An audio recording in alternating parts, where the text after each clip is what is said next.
வணக்கம் அன்பு நேயர்களே, நீங்கள் கேட்டுக்கொண்டிருப்பது டேப் டாப் தமிழ் கதைகள். இன்றைக்கு சேனலுக்கு புதிதாக வந்தவர்கள் சப்ஸ்கிரைப் செய்துட்டு தொடர்ந்து இணைந்திருங்கள். இன்றைக்கி நாம் பார்க்க போகிற கதை திரு சு. சமுத்திரம் அவர்கள் எழுதிய இருவேறு கண்கள். வாங்க இப்போ கதையை கேட்கலாம். கதையின் துவக்கம் இவ்வாறு அமைகிறது. பாண்டியம்மாள் தனது மகன் மேகநாதனுடன் காரில் வந்து இறங்குகிறாள். டிரைவர் அந்த காரின் டிக்கியை திறந்து மூட்டை முடிச்சுகளையும் ஒரு மூங்கில் கூடையையும் கீழே இறக்கி கொண்டிருந்த போது காருக்குள் இருந்த மேகநாதன் அருகே இருந்த அம்மாவை அணைத்து பிடித்தபடி கீழே இறக்கிவிட்டார். பாண்டியம்மாள் முட்டிக்கால்கள் வரை சுருண்ட சேலையை சற்றே குனிந்து பாதங்கள் வரை பரப்பிவிட்டாள். பால்கனியில் சத்தம் கேட்டு அங்கே சிரித்து கொண்டு நின்ற மருமகளை பார்த்து பதிலுக்கு சிரித்துவிட்டு ஏதோ பேசப்போனாள். அதற்குள் மேகநாதன் கேட்டுவிட்டார். வீடு நல்லா இருக்குதாம்மா? நானே பிளான் போட்டு கட்டினேன்.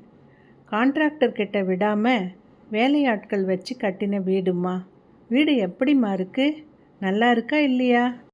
பாண்டியம்மாள் மகன் சொன்னதை காதில் வாங்கி கொண்டே அந்த வீட்டை வெளியே நின்றபடியே ஒட்டுமொத்தமாக பார்த்துவிட்டு மீண்டும் மகனையே பார்த்தாள். பள்ளிக்கூடத்தில் படிக்கும்போது எப்படி பேசுவானோ அப்படித்தான் இப்போவும் பேசுகிறான். பரீட்சை முடிவுகள் வெளியானதும் ஓடோடி வந்து தீமூட்டி குழல் மாதிரி கையில் சுருட்டி வைத்திருக்கும் பரீட்சை பேப்பர்களை அகலமாக்கியபடியே, அம்மா, நான் கணக்கில் 95ம்மா, விஞ்ஞானத்தில் 80ம்மா என்று இதே மகன் இதே மாதிரி கண்களை மேல் நோக்கி விழிகள் முட்ட நிமிர்த்தி பேசுவது அவள் நினைவுக்கு வருகிறது. சி, வாயை மூடுடி. தெருவில் ஆட்கள் போகிறது வர்றது தெரியாமல் தின்றா பாரு, மாடு திங்கிற மாதிரி. நான் மாடு தான், ஹோலி கவ். நீங்கள் அசல் எருமை. ஏங்க, உங்களைத்தான். இவள் கத்தலை பார்த்தீங்களா? உங்களுக்கு நான் எவ்வளவு சொன்னாலும் காதில் ஏற மாட்டேங்குது. இந்த வலிப்புக்காரியை எப்போ டாக்டர்கிட்ட கூட்டிகிட்டு போக போகிறீங்க? உங்களுக்குத்தான் பைத்தியம். இதோ நிற்கானே இந்த அமுதனும் தான் பைத்தியம். அமுதன் ஆனந்தியை பதிலுக்கு திட்டலாமா அல்லது தீட்டலாமா என்று யோசித்து கொண்டிருந்த போது மேகநாதன் அம்மாவை தாங்கி பிடித்தபடியே முறையிட்டார். இந்த 3 பேரும் என்னை படுத்துகிற பாட்டை பாருமா. நீயாவது இவங்களுக்கு கொஞ்சம் சொல்லுமா. பாண்டியம்மாள் அந்த குடும்பத்து சண்டையை லேசாய் ரசித்தபடியே மகனின் கையை பிடித்து கொண்டு உள்ளே போனாள். அந்த வீட்டின் உட்பகுதியை சுற்றும் முற்றும் பார்த்தாள். அதற்கு மார்க்கு போடவே தனக்கு தகுதியில்லை என்பது போல மலைத்து நின்றாள். கடைந்தெடுத்த தேக்கு சோப்பாவில் போடப்பட்ட மெத்தை இருக்கைகளை நோக்கினாள். வெள்ளை கம்பிகளில் கருப்பு கண்ணாடிகள் மறைத்த 3 தட்டுகளில் முதல் தட்டிலிருந்த டிவி செட்டையும் அதற்கு மேல் அழகழகாய் இருந்த பொம்மைகளையும் கூரையில் பாளம் பாளமாய் சட்டம் போட்ட சதுரம் சதுரமான கண்ணாடி மினுமினுப்பையும் கண் பிசகாமல் பார்த்தாள். தரையில் போடப்பட்டிருந்த மெத்தை விரிப்பும் அதன் முகப்பில் 3ஆக பிரிந்த இரும்பு கிராதி அடைப்புகளை மறைத்த நீல நிற கண்ணாடி கதவுகளையும் வாயகல பார்த்தாள். அவளுக்கு பெருமை பிடிபடவில்லை. மகனின் தலையை கோதிவிட்டாள். இதற்குள் மேகநாதனுக்கு ஒரு டெலிஃபோன். அவர் ஆங்கிலத்தில் வெளுத்து கட்டியதை சுவைத்தாள். சின்ன வயதிலும் இப்படித்தான். தத்து புத்துன்னு எல்லாரும் மூக்கில் விரல் வைக்கும்படியாக பேசுவான். இதற்குள் 3 பேர் வெளியிலிருந்து வருகிறார்கள். மகன் அவர்களை உள்ளே உட்காரச் சொல்கிறார். ஆனால் அவர்களோ உட்காருவது போல் நாற்காலி ஓரங்களில் குனிகிறார்கள். அவரிடம் குழைந்து குழைந்து பேசுகிறார்கள். பிறகு கையெடுத்து கும்பிடுகிறார்கள். பாண்டியம்மாள் கண்ணில் நீராய் வழிந்த ஆனந்தத்தை முகமெங்கும் பரப்பி விடுகிறாள்.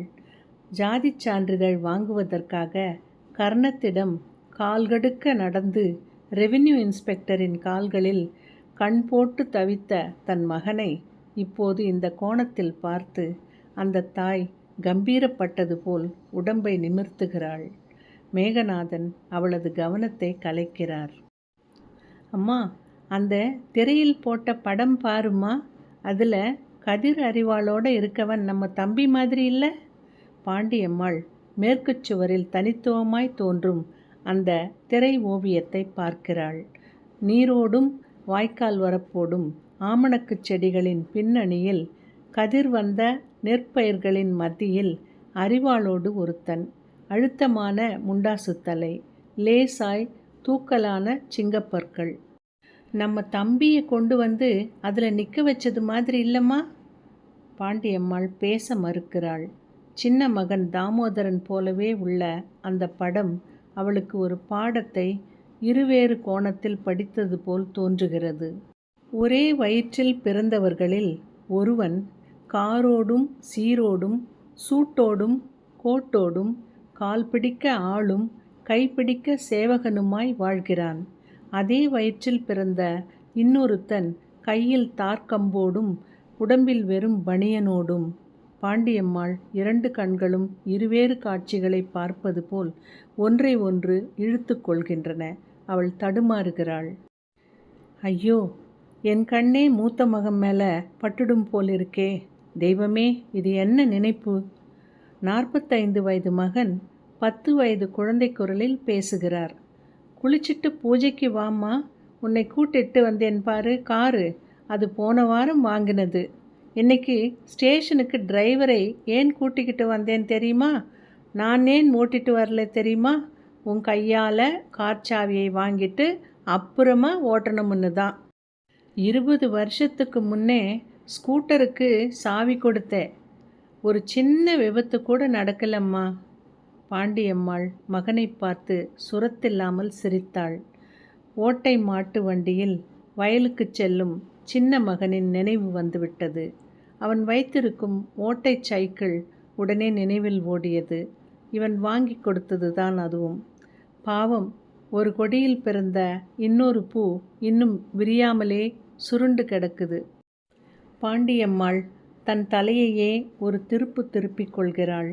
சின்ன மகனிடம் இதுவரை காணாத கஷ்டத்தையும் நஷ்டத்தையும் பெரிய மகனின் வசதிகளே பூத கண்ணாடியாய் அவற்றை பெரிதாக்குகின்றன. அவள் திக்குமுக்காடுகிறாள். நான் பெத்த செல்வத்து மேலே நானே கண்ணு போடுறேனே என்று நாணி கோணுகிறாள்.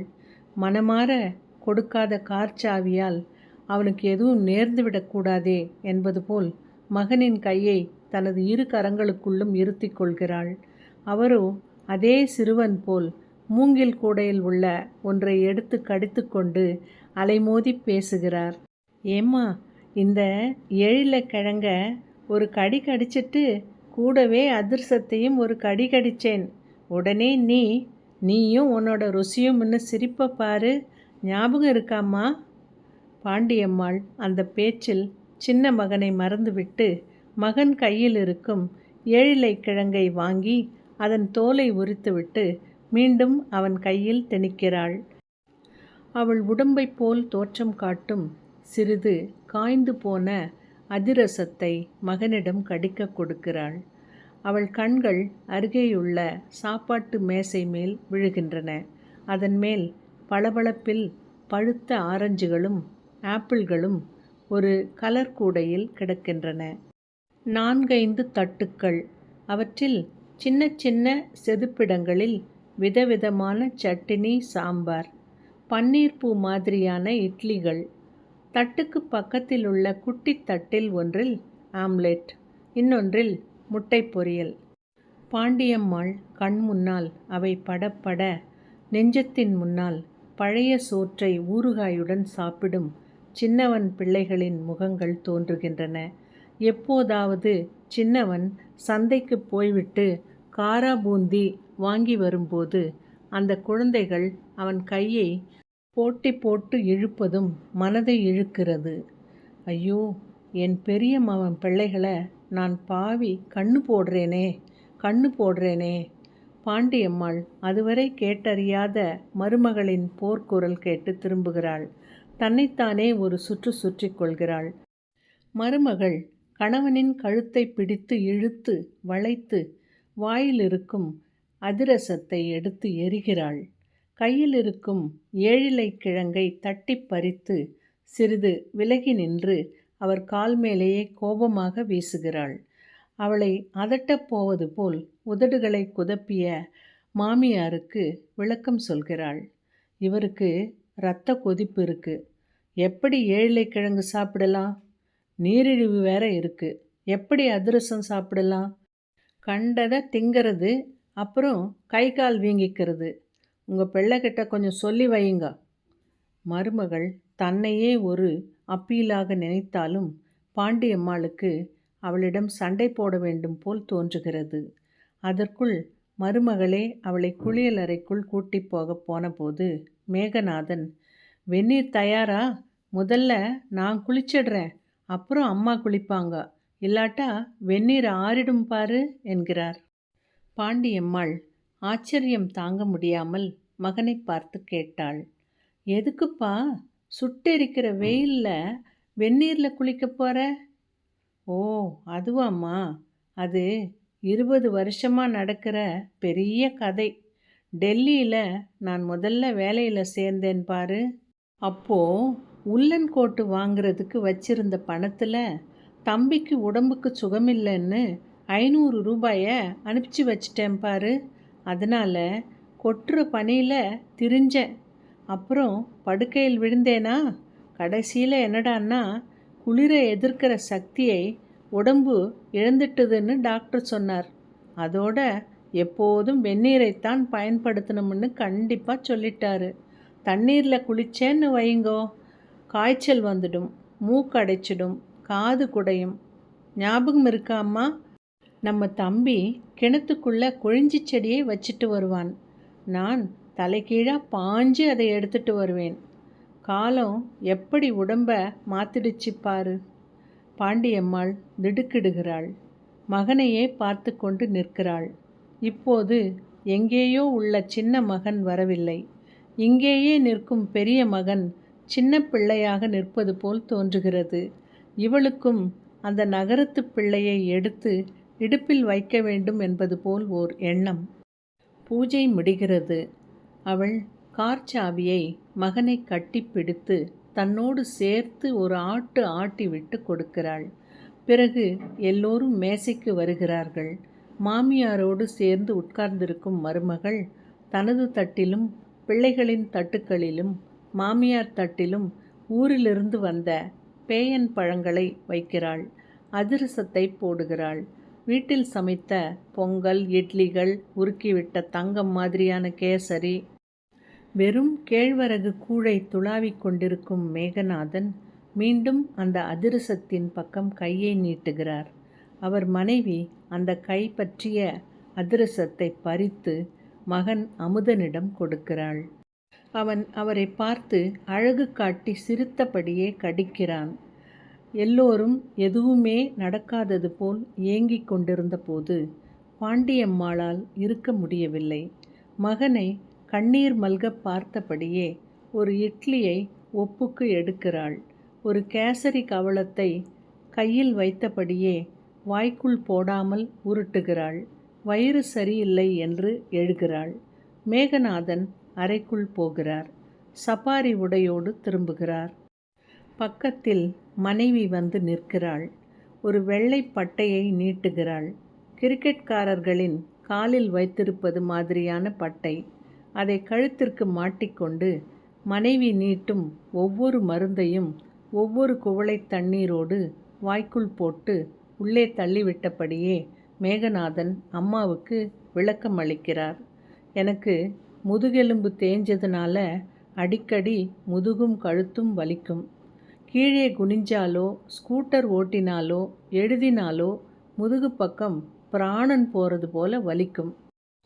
அதுக்கு இந்த கழுத்துக்கட்டு. சில நேரம் மாரடைப்போன்னு கூட பயப்படும்படியாக வலிக்கும். அப்படின்னா மாரடைப்பு எனக்கு வராதுன்னு ஒன்றும் அர்த்தம் இல்லை. இதய குழாயில் ஒரு இரத்த குழாய் அடைச்சிருக்கிறத மேலும் அடைக்காமல் இருக்கிறதுக்கு இந்த மருந்து. இரத்த கொதிப்பை சரி கட்ட இந்த சாணி நிற மருந்து. இது நீரிழிவுக்கு. கோமளம், அந்த அல்சர் மருந்து எங்க? கிட்டத்தட்ட இப்போ எனக்கு மாத்திரைகளே சாப்பாடுமா. நீ வாங்கி கொடுப்பியே பெப்பர்மெண்ட், வேர்க்கடலை மிட்டாய், கூடவே வேப்பிலை கஷாயம், அப்படி ஆயிடுச்சு. ஒன்று குறைஞ்சா போதும், படுக்கையில் விழுந்துட வேண்டியது தான். மேகநாதன் சிரித்து கொண்டுதான் சொன்னார். புறநானூற்று போர்க்கள வீரர் போல கழுத்துப்பட்டையை அங்கும் இங்குமாய் அசைத்து சரிப்படுத்திவிட்டு, போயிட்டு வரேம்மா என்றார். பாண்டியம்மாள் மகனையே பார்க்கிறாள். மருவி மருவி பார்க்கிறாள். இந்த மகனுக்கு சின்ன வயதில் வலிப்பு வரும்போது எப்படி துடித்தாளோ அப்படி துடிக்கிறாள். பின்னர் கிராமத்தில் பின்னங்கொட்டை மாதிரி சதையும் எலும்பும் தனித்தனியே தெரியாமல் இறுகிப் போயிருக்கும் தனது இளைய மகனை மனதுக்குள் கொண்டு வருகிறாள். ஒரு நாள் கூட மண்டைக்கூத்து, வயிற்று வலி என்று மருந்துக்கு கூட சொல்லாத அந்த சின்ன மகன் அவளுள் ஒரு உறுத்தலை ஏற்படுத்துகிறான். பாண்டியம்மாள் இப்போது மனதுக்குள் வேறு விதமாய் புலம்புகிறாள். தெய்வமே, ஒரு கண்ணை நோயாயும் இன்னொரு கண்ணை நல்லதாயும் வச்சிட்டியே.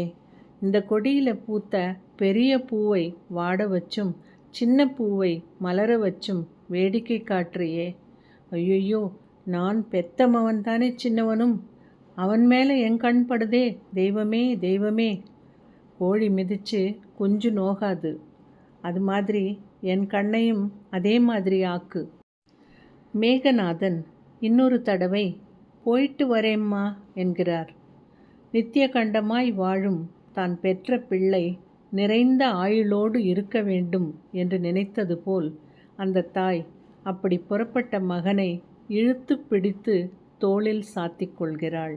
அன்பு நேயர்களே, கதை பிடிச்சிருந்தா சின்னதாக ஒரு லைக் போட்டு ஒரு சின்ன ஹார்ட் போடுங்க கமெண்ட் செக்ஷனில். இன்றைக்கி புதுசாக சேனலுக்கு வந்தவங்க எல்லாரும் சேனலை சப்ஸ்கிரைப் பண்ணிக்கோங்க. தொடர்ந்து இணைந்திருங்கள். நன்றி. மீண்டும் சந்திப்போம்.